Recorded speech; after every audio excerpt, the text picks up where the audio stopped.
जब आदरणीय प्रधानमंत्री नरेंद्र मोदी जी सत्ता में आने के बाद 2020 में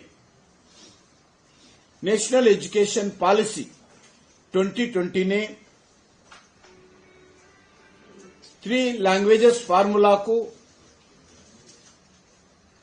उस सिस्टम को और फ्लेक्सिबिलिटी लाने के लिए प्रयास किया है। यानी अभी 3 भाषाओं से कम 2 भारत की स्थानीय भाषा मूल भाषा भी हो।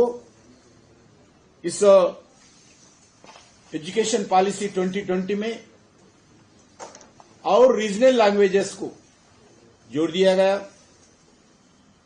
इससे गांव में रहने वाले गरीब सामान्य सभी लोगों को एजुकेशन में, एम्प्लॉयमेंट में रीजनल लैंग्वेजेस को बढ़ावा देने के लिए भारत सरकार न्यू एजुकेशन पॉलिसी में एक महत्वपूर्ण कदम उठाए गए। हमारा भाषाएं हमारा भारत को जोड़ने का काम करते हैं। भारतीय जनता पार्टी ने हमेशा यह सुनिश्चित करने के लिए महत्वपूर्ण भूमिका निभाई है। ऑफिशियल लैंग्वेजेस रिप्रेजेंटेटिव के रूप में प्रयास कर रहे। 1967 में सिंधी भाषा को संविधान के 8वीं अनुसूची में जोड़ा गया। तब अटल बिहारी वाजपेयी जी ने सिंधी भाषा के समर्थन में अपने एक भाषण में कहा था, मैं हिंदी बोलता हूं पर सिंधी मेरा मौसी है। यहां अटल जी का प्रयासों के कारण हो अलग अलग निर्णय पर समय पर भाषाओं का प्रोत्साहन करने का विषय पर भी हो। आज सिंधी लैंग्वेजेस भी मान्यता मिली है और सिंधी को भारत में उच्च स्थान मिला है। भाजपा ने 1992 में जब अटल बिहारी वाजपेयी प्रधानमंत्री था, उस समय कोंकणी, मेथी और नेपाली ऐसे 3 लैंग्वेजेस को ऑफिशियल लैंग्वेजेस कर रूप में जोड़ने के लिए और पूर्ण प्रयास किया है।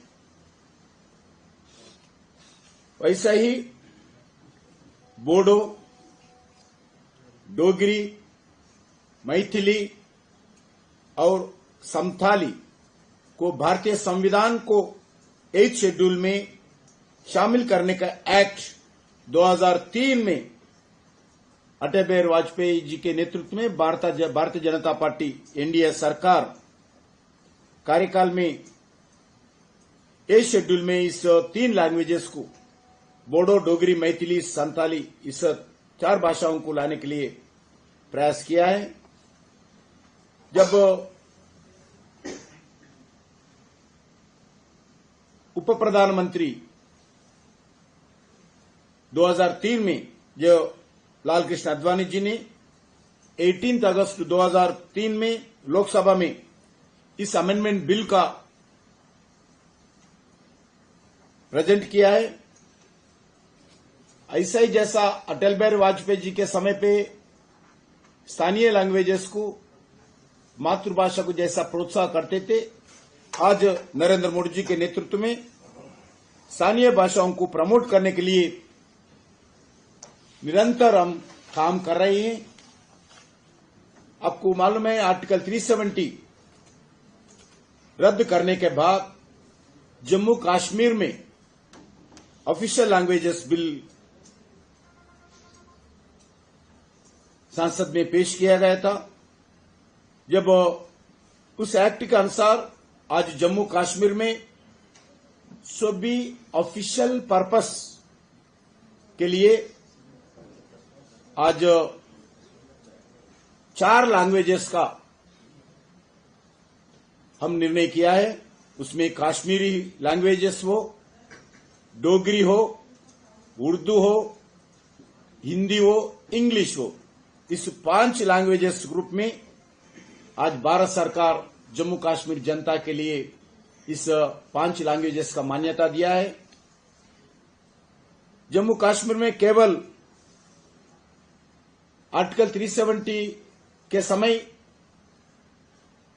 2 ही लैंग्वेजेस ऑफिशियल लैंग्वेजेस के रूप में मान्यता थी, वो उर्दू एंड इंग्लिश, सिर्फ 2 ही लैंग्वेजेस जम्मू कश्मीर में थी। आज 2 ही के जगह हम 5 किया है, वो कश्मीर, डोगरी, उर्दू, हिंदी एंड इंग्लिश। आज भारत सरकार के द्वारा इस 5 लैंग्वेजेस का जम्मू कश्मीर जनता ऑफिशियल लैंग्वेजेस के रूप में पूरा उपयोग कर रहे हैं।